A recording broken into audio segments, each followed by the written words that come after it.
Hi friends, my name is Kim. Welcome to Healing Cottage Homestead. Welcome to my kitchen. I'm so happy to have you with me today. Today we're going to make a slow cooker recipe, and it is called tomato balsamic chicken or balsamic tomato chicken, one or the other. And I'm going to start by just putting a liner in my slow cooker. I love these. They really make cleanup a breeze.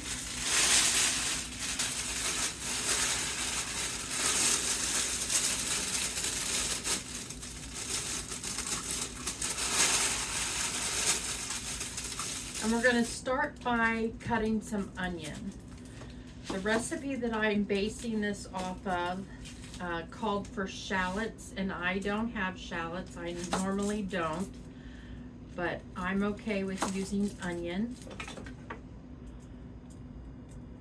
I was going to make this recipe yesterday and then realized it was a slow cooker recipe, and I would not be able to get that done because I worked in my office downtown Dayton yesterday, and on Wednesdays they provide free pizza, and there's this pizza place in the Oregon district, which is in Dayton, called Oregon Express. It's not just a pizza place, it's I guess you would call it a tavern. And so I had salad and this super thin crust slice of pizza, and it was absolutely delicious. I can't remember when I just had pizza like that, and it was really scrumptious. So I ended up not having dinner because I was still so full from my lunch, which was nice. So I had a little bit of cheese and some cashews, just so I had some protein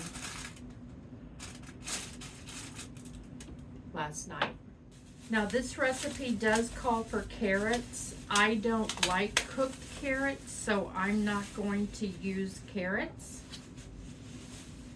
But if you like cooked carrots, by all means, use cooked carrots. So this chicken is still frozen. We'll just cook it a little longer.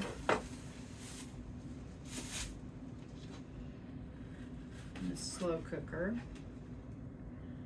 And I'm going to cut off the fat. It's a lot easier to cut the fat off when it is frozen. It's only partially frozen, so that makes it a lot easier. I'm going to cut the chicken in half so that it cooks more evenly, since it is still partially frozen. I'm actually going to cut it in thirds. And I am going to wash my hands. And so now we're going to mix our other ingredients in a bowl, and we're going to start with a can of diced tomatoes. Mine are crushed.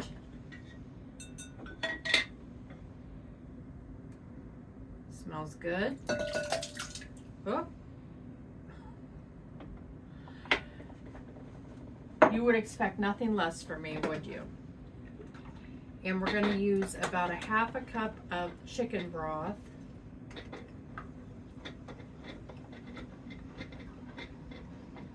I see a little bit of green from my tomatoes. Some leaf. It's going to be canning season soon. I'm learning all the things that I use. And one thing I'm going to do are half pints of chicken broth. So that's about a quarter cup or half a cup. And then we're going to use a quarter cup of balsamic vinegar.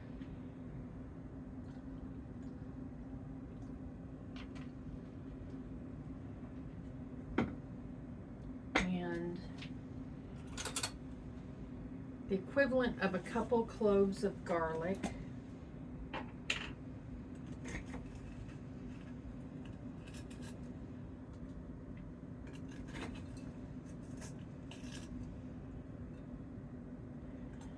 And a little extra for good measure, because you know how much I love garlic.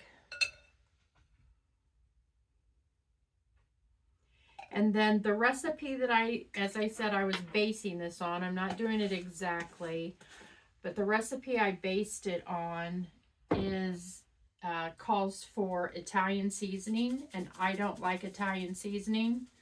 So I am using Greek seasoning. About, how much does it call for? Half a teaspoon, so that was that. And it calls for a bay leaf, and I don't want to mix a bay leaf with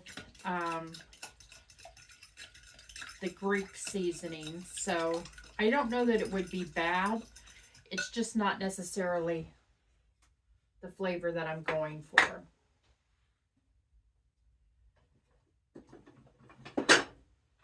And you want to take about, I think it's a teaspoon.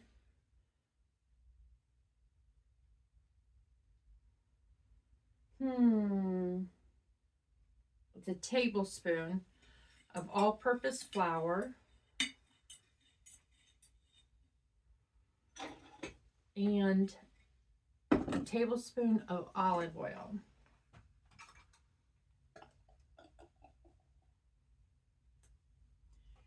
And then salt and pepper.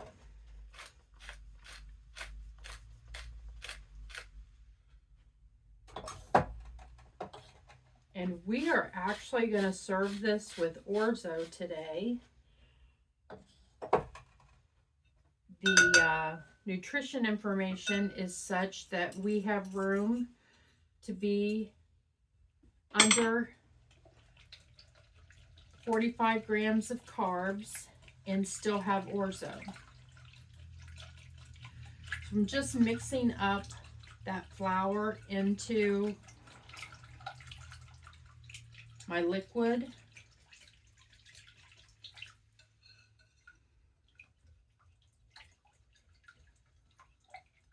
I might have put a little bit too much balsamic vinegar. I smell it very strongly, but hopefully the other flavors come through. I'm going to put a little bit more Greek seasoning.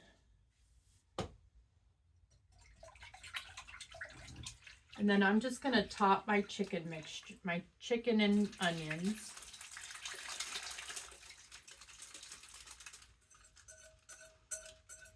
And we're going to cook this on low for about 6 hours. So I'm going to put the lid on, select low,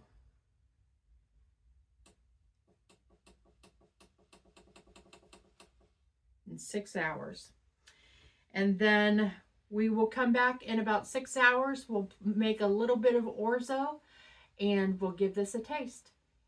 Okay, friends, here's what it looks like. I have a lot more orzo than I expected, but I won't be eating all of that. Chicken is very tender. I did top it with some Parmesan cheese.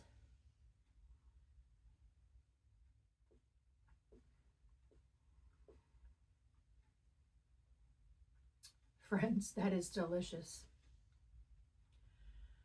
I taste the balsamic vinegar, I taste the tomatoes, taste the garlic, taste the onions. It's absolutely phenomenal. And I'm so happy to have the orzo with it. It's a very rich taste, and the orzo kind of balances that out. It's delicious, and you see that it took no time to prepare. So I will give you our nutrition information. So in 3/4 of a cup of the chicken mixture, they call for shredding the chicken. I didn't do that. I just used it as is, but for 3/4 of a cup of just the chicken, you're looking at 235 calories, 11 grams of fat, 77 milligrams of cholesterol, 12 grams of carbohydrates, but 2 grams of fiber. So that brings us to 10 net carbs and 23 grams of protein. Then you're looking at 110 calories for the orzo and 30 grams of carbs. And so that would be 40 grams of carbs total for the whole meal, and that's not bad at all. And with a salad, this is going to be absolutely delicious. I will definitely keep this on my list of recipes that I want to put in rotation. You will not be disappointed by this. If you like today's video, give it a thumbs up. Please subscribe to my channel. I think I was up to 431 subscribers this morning. Not that I'm keeping a close eye on it or anything, but I hope that you will subscribe to get more recipes like this, because the goal is for people to understand that even diabetic friendly recipes can be satisfying and meals that your entire family will want to eat. If you are not following me on Instagram or Facebook, you can do so there. You can also follow me on TikTok. I think this will be a short enough video that I can get it posted on TikTok. So please follow me there as well. I post diabetic friendly recipes every Tuesday and Friday at 5 p.m. Eastern. And on Sundays, I post the backstory of how the food gets to the table, or the farm to table or homestead type content. I really enjoyed our time together today, friends, and I look forward to cooking with you again soon. Take care.